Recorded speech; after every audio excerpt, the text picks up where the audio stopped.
My passion for cooking started when I was about 18. It wasn't really a normal route into cooking. I just got really into cooking at home.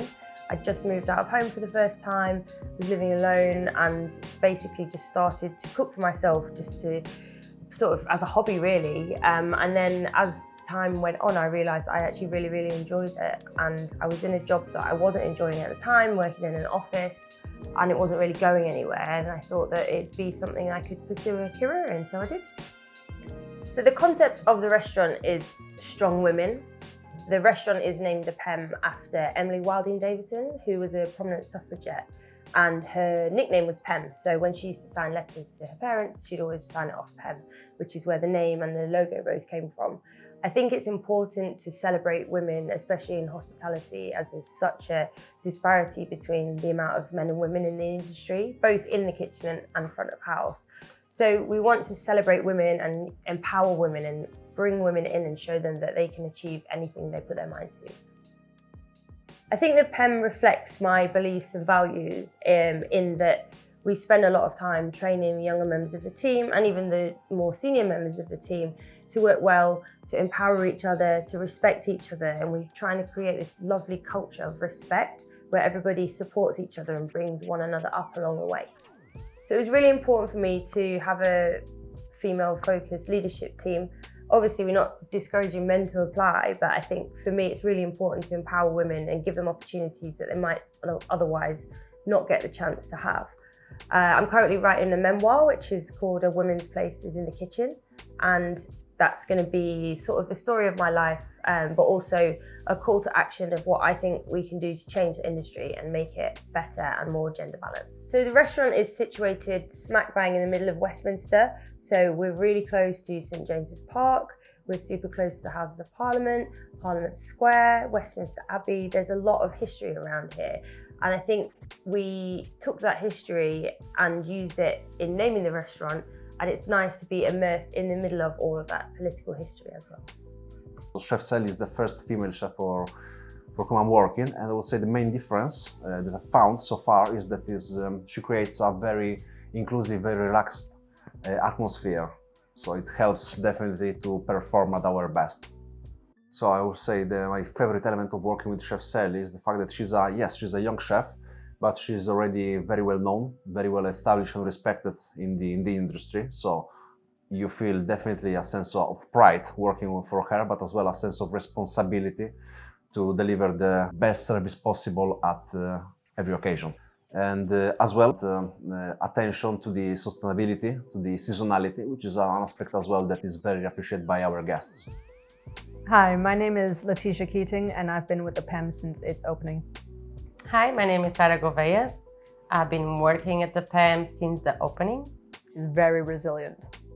She's such a big advocate for positive change and a very big advocate for women in the kitchen.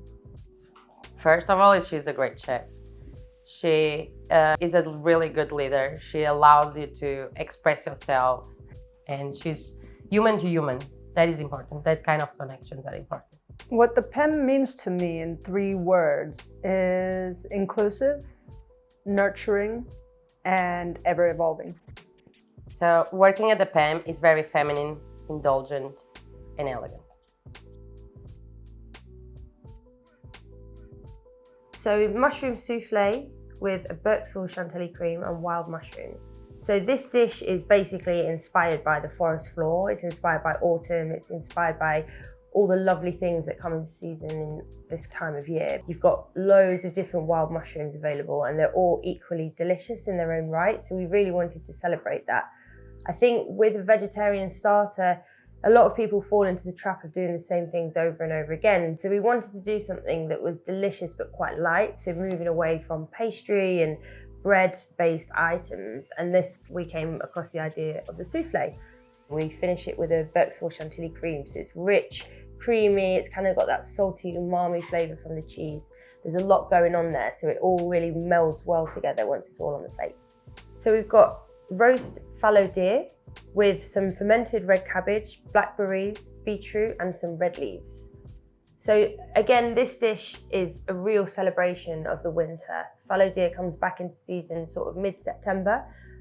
We get our fallow deer from a company called Deer Box, and it's wild venison in the Cotswolds. Venison is something that is really close to my heart, and I've cooked an awful lot of game over the years, so I think it's very important to have it on the menu when it's in season. It's literally the most sustainable meat you can get in this country, and I think everybody should be eating more of it, and it just so happens that it is delicious as well. We serve the venison with the fermented red cabbage because it's got a really nice acidity to it, which then gets fried in butter, so it's kind of, again, that butter acid balance.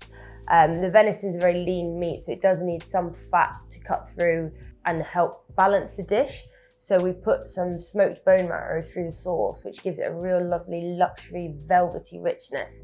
And then they've got on the plate, you've got some raw red leaves, so you've got some gromolo, and then you've got some pickled blackberries. So that gives it a little sharp burst of acidity, and then you've got the freshness from the leaves. So all together, the dish should balance very well when it's together. So the dessert is my take on a lemon meringue pie. So it's lemon meringue with some caramelized white chocolate and a yogurt sorbet. One of my most vivid memories of Sundays when I was growing up would be making lemon meringue pie with my mum, whisking the egg whites, licking the beaters for the sugar. I think it was something that we always used to do pretty much every Sunday if we weren't having chocolate cake. So it's kind of in between the two. So I kind of wanted to do like an ode to that. You've got a lovely lemon curd, you've got the biscuit element, and then you've got the torch meringue. So it's got all the wonderful flavours there, just done in a bit of a more elevated style. I think food for me, and especially desserts, is all about nostalgia. And I think there's nothing better than when you take a spoon of something and it takes you back to a particular period or memory in your life.